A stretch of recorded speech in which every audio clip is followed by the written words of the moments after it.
Excelentíssimo Sr. Presidente da Assembleia da República, senhoras e senhores deputados, o Orçamento é um instrumento de política fundamental para o Governo. É através dele que traduzimos a nossa vontade em escolhas políticas concretas. Mas o Orçamento é também um momento em que, com base nos nossos princípios e valores, refletimos sobre o que dá verdadeiro sentido ao nosso trabalho de representantes do povo. Os objetivos do nosso trabalho são simples: aumentar a liberdade de todos e não apenas de alguns, elevar a dignidade do nosso povo e valorizar quem trabalha e cria riqueza. Este é um orçamento que aumenta o investimento em infraestruturas públicas, em habitação pública e em serviços públicos de transporte. Com ele, procuramos acelerar a execução de uma nova geração de políticas, um novo ciclo de investimentos estruturantes da nossa vida coletiva. Este ciclo será longo e não terminará no quadro desta legislatura nem da próxima. Mas este é o momento em que precisamos todos de tirar lições sobre o passado. A primeira lição é sobre as consequências de opções tomadas por diferentes governos ao longo da nossa história recente. Por ação ou omissão, muitas foram opções erradas. Hoje está à vista de todos que as famílias estão a pagar bem caro as décadas de falta de aposta na ferrovia ou na habitação pública. O desinvestimento na ferrovia não representou apenas a desvalorização de um meio de transporte que alguns, de forma míope, entenderam pertencer ao passado e não ao futuro. Representou também o desinvestimento nos trabalhadores e nas suas famílias, na indiferença para com milhares de mulheres e homens que dependem do comboio todos os dias para ir trabalhar, para ir à escola, para ir ao hospital ou simplesmente para ir passear. Mulheres e homens para quem o transporte coletivo representa um instrumento de acesso democrático ao espaço público, um instrumento de liberdade. Da mesma forma, a ausência de investimento nas políticas de habitação resultou num parque habitacional público de dimensão residual e, ao mesmo tempo, hipotecou a emancipação de jovens casais e impediu muitas famílias de viverem na terra onde trabalhavam ou queriam viver. Este duplo esquecimento da ferrovia e da habitação pública cavou mais o fosso entre aqueles que podem viver e desfrutar das cidades e aqueles que, com menos dinheiro, foram obrigados a viver longe dos centros urbanos. Aqueles que, sem rendas a preços acessíveis, foram empurrados para a compra de casa a crédito. Aqueles que, sem comboios suficientes, são forçados a trazer o carro para vir trabalhar. Ou aqueles que, sem rendimentos para ter um carro, não têm mesmo outra alternativa aos transportes públicos. A conclusão é fácil de tirar. Onde há investimento público a menos, na habitação e na ferrovia, há desigualdades a mais no acesso a casas, na qualidade de vida e no usufruto do espaço público que as cidades são e devem continuar a ser. Senhoras e senhores deputados, podemos tirar uma segunda lição importante, agora sobre a progressiva convergência a que assistimos sobre os fins destas políticas. Hoje, apesar do que separa os partidos, a grande maioria parece aceitar ser imperativo melhorar a qualidade de vida das famílias, facilitar a mobilidade dentro e entre as cidades, promover o transporte público, descarbonizar a economia, proteger o ambiente e acelerar a transição energética. Quando pensamos em investimentos estruturantes, daqueles que vão marcar o território e condicionar a nossa vida coletiva por muitas décadas, esta é uma convergência importante. É essencial saber aproveitá-la bem. Mas parece haver hoje uma terceira lição, relativa a um aparente consenso recente sobre a importância do investimento público. Hoje todos exigem investimento público, nos hospitais, nos caminhos de ferro, nas estradas, nas escolas, nas esquadras, nos quartéis, nos transportes. Mas bem, sabemos, nem sempre foi assim. Há ainda pouco tempo houve quem se tenha esforçado por diabolizar o investimento público e quem o fez contribuiu para travar projetos essenciais para o nosso desenvolvimento coletivo.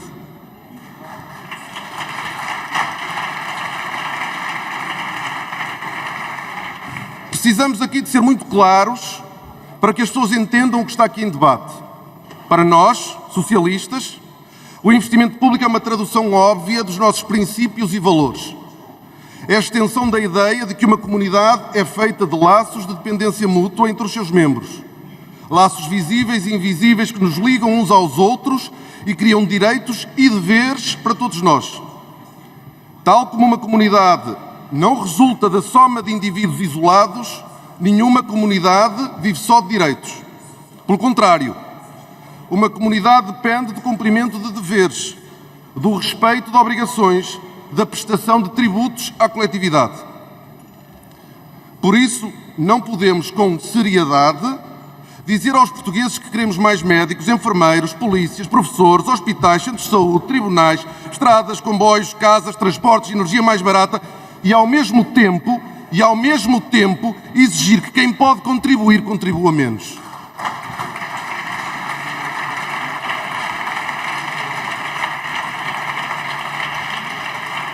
Atenção, não me interpretem mal. Não estou a falar de equilíbrio orçamental. Estou a falar do equilíbrio entre direitos e deveres. Este é um debate entre os direitos que queremos ter numa democracia avançada e a forma que encontramos para os financiar. Por isso dizemos aos portugueses com honestidade.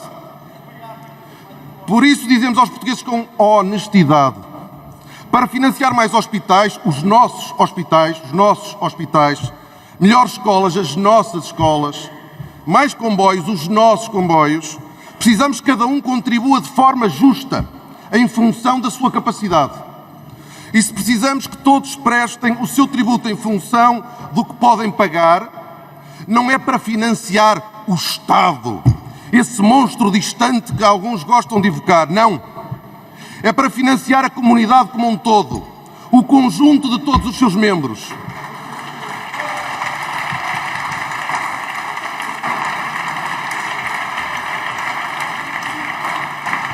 Os hospitais, as escolas, os comboios são nossos, são dos portugueses, não apenas porque os pagam, mas também porque os usam todos os dias para organizar a sua vida. Mas quando esses serviços ou essas infraestruturas falham, é a vida das pessoas que fica desorganizada e devemos, com humildade, saber reconhecer quando tal acontece. Reconhecer com humildade, sermos capazes de nos colocar na posição dos outros, é o primeiro passo para, depois de perceber as causas e as razões, poder oferecer as respostas e permitir ao povo organizar-se nas soluções dos seus problemas.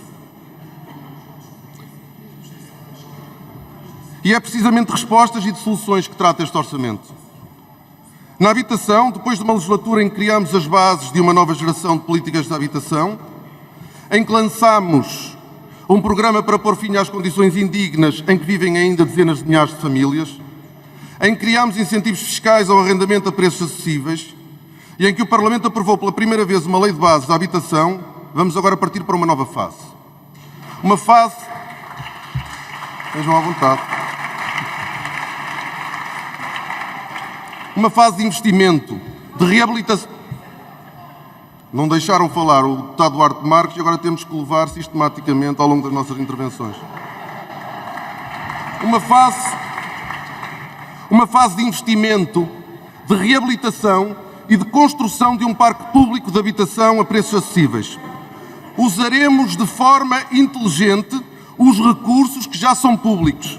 Ora, reabilitando imóveis do Estado há muitos anos devolutos, ora, recorrendo a terrenos públicos para promover a construção de nova habitação pública, seja por promoção direta, através da Administração Central ou autarquias, seja por promoção indireta, através de cooperativas de habitação ou de privados. Este ano lançaremos assim a primeira pedra de um parque habitacional público, um parque que permita ao Estado ter uma verdadeira política de habitação, como acontece já há várias décadas em muitos países europeus. Quem pode mais deve contribuir mais para que todos, enquanto comunidade, consigamos ter uma vida decente.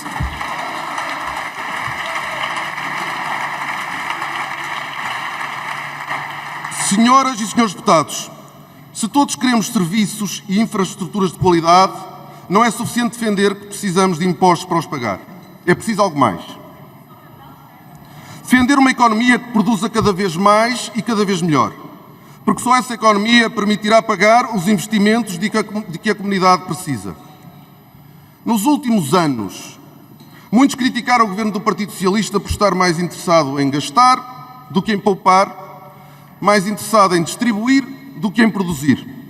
Hoje, convenhamos, é mais difícil acusar de despesismo o governo que obteve o déficit mais baixo da nossa democracia. Mas muitos ainda insistem na ideia de que os socialistas não sabem fazer as reformas estruturais criadoras da riqueza. Eu compreendo. Quem pensa que o crescimento da economia depende da redução cega de impostos sobre as empresas mais lucrativas terá sempre dificuldades em perceber como as nossas reformas desenvolvem o país. Para nós, podem bater à vontade, nós somos mais que um. Para nós, fazer reformas não é privatizar, liberalizar, desregular e depois ficar à espera que os milagres aconteçam. Para nós, reformas são aquelas que mobilizam o setor público, privado, social e académico e criam as condições para que estes cooperem entre si. E aquilo que o governo anterior fez e o presente governo continuará a fazer na CP é um bom exemplo disso.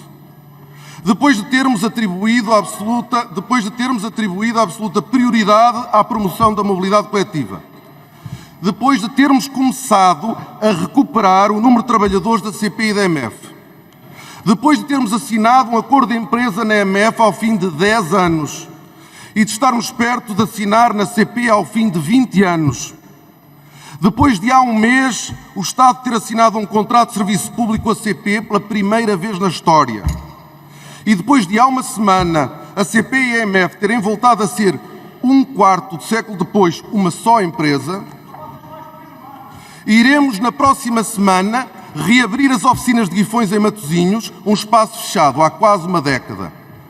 É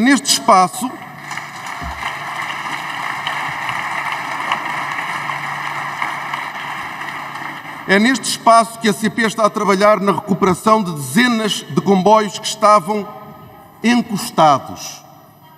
Imaginem só.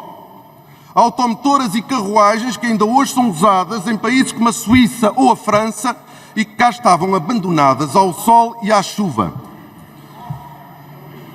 Mas será também em Guifões que nascerá este ano o Centro Tecnológico Ferroviário, o resultado de um trabalho de cooperação exemplar entre universidades e empresas do setor público e privado. Este centro vai permitir a Portugal recuperar capacidades tecnológicas e industriais que as nossas empresas já tiveram na fabricação de comboios num passado recente. Este é um exemplo, só um exemplo do que é preciso para desenvolver Portugal. Identificar problemas e necessidades, juntar parceiros públicos e privados para cooperarem na procura de soluções e aproveitar o que já hoje sabemos para aprender a fazer produtos e serviços cada vez mais sofisticados amanhã. Será com respeito pelo povo português, com humildade no exercício do nosso mandato e com orgulho nas nossas capacidades coletivas para superar desafios que enfrentaremos este ano e a missão de construirmos um país mais justo e melhor para todos. Muito obrigado.